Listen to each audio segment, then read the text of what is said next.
Hello guys, and I finally finished the first episode of the Testament of Devil New Sister Burst, or as I will refer to it as Devil Sister Burst, because it's easier than saying the full name. And I had forgotten how good it was, because in my mind this would be like fan service, fan service, and fan service, not like a lot of thinking.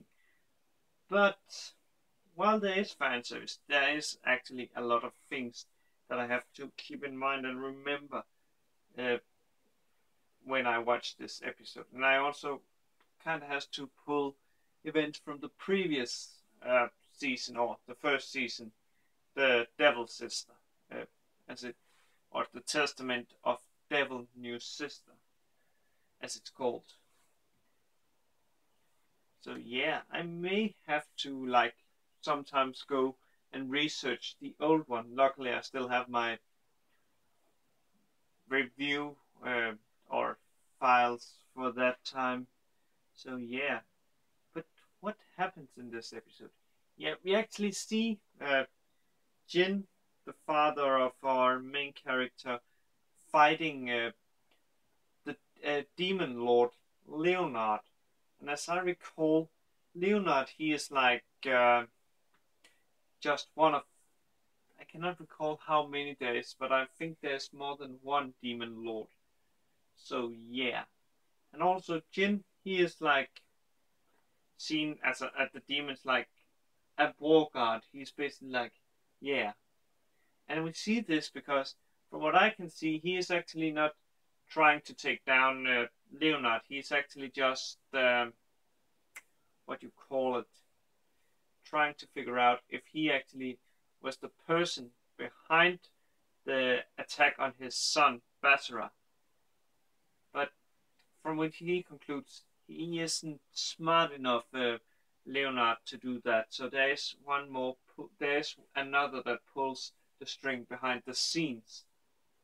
But during their fight, a tower is destroyed and a person is falling, which Jin saves, and they show up at the end of this episode, actually after the credits, or not credits, after the ending. And I'm not sure if that is a girl or a boy. My, shall we say, I wanted it to be a girl, but from what I can understand on Jin, this is a boy. So yeah.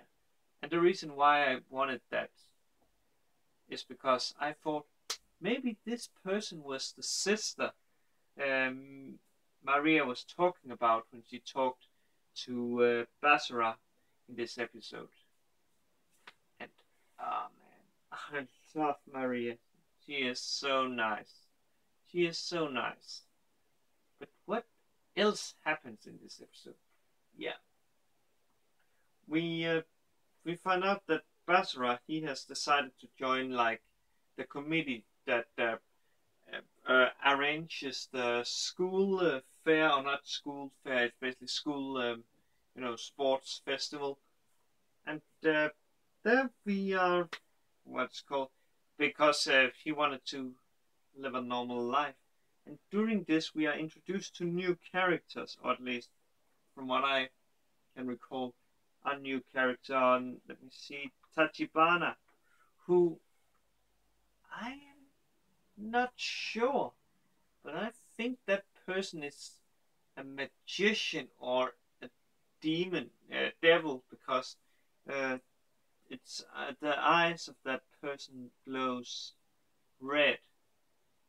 So yeah, this girl, it is a girl, Tachibana, and she's pretty and cute.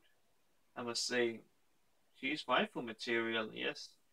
However, I don't think she can beat Maria. Just saying, guys. But yeah, also she's like, let's say like this. She, from what I understand, she has a weak constitution, so she may not live that long. Plus, she kind of triggered a dead flag, so I wouldn't have been surprised if he had like lost her head just in the moment after she had triggered that death flag. But yeah. Also, there's this nurse who, from what I see, she is maybe out after Basara, and actually is the person that caused the attack in this episode on him. Because as one of the teachers, let me see, Mamoru, he says everybody has someone that hates, basically, no matter how likable they have someone there there's someone that dislikes them or hates them. It's like that for everyone, but Hasegawa doesn't have anybody like that. Everybody seems to like her. It's like she's using some kind of magic. So he wants Basara to be careful around him. So around her. So yeah, I wonder if she is the person, or it could be, as I said, it could be what's it called again? Tachibana, but I don't think that. It could also be Rika, the vice president, but I'm pretty sure it's one of them because he felt the present.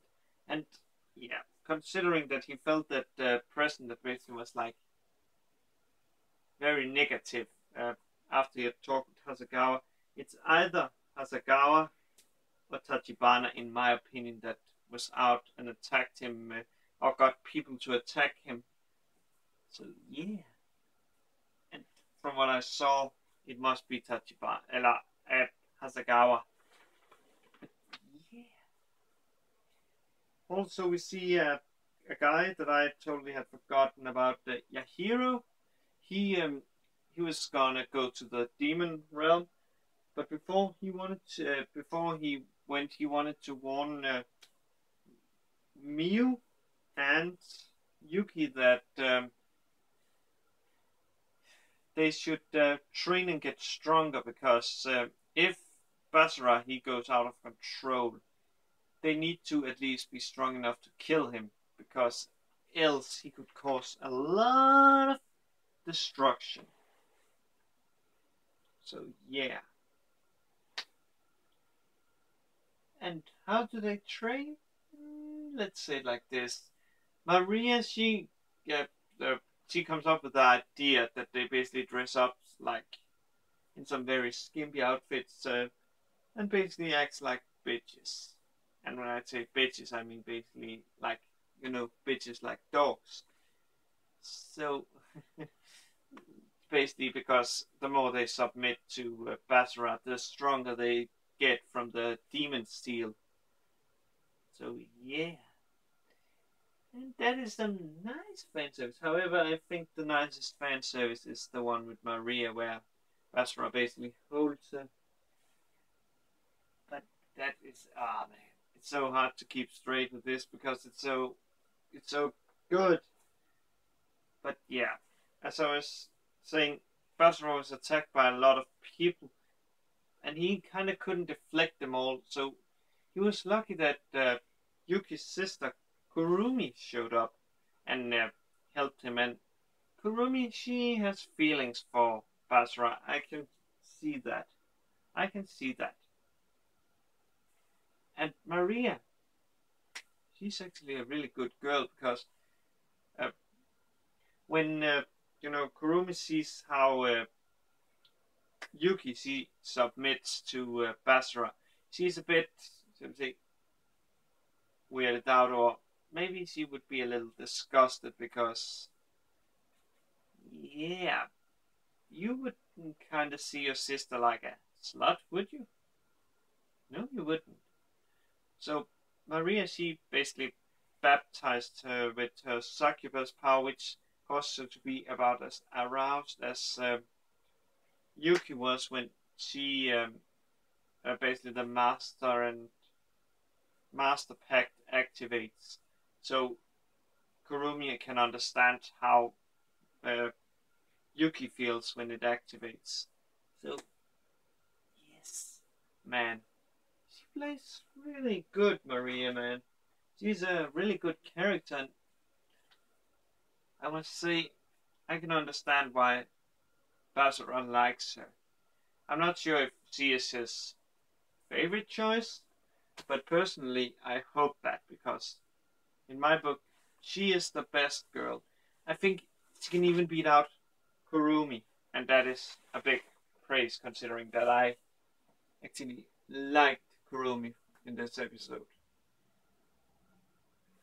But before I start going off topic or falling asleep since it's a little late, I think I'm gonna stop this review and wish you all a good day, good night, wherever you are, and cheers, guys.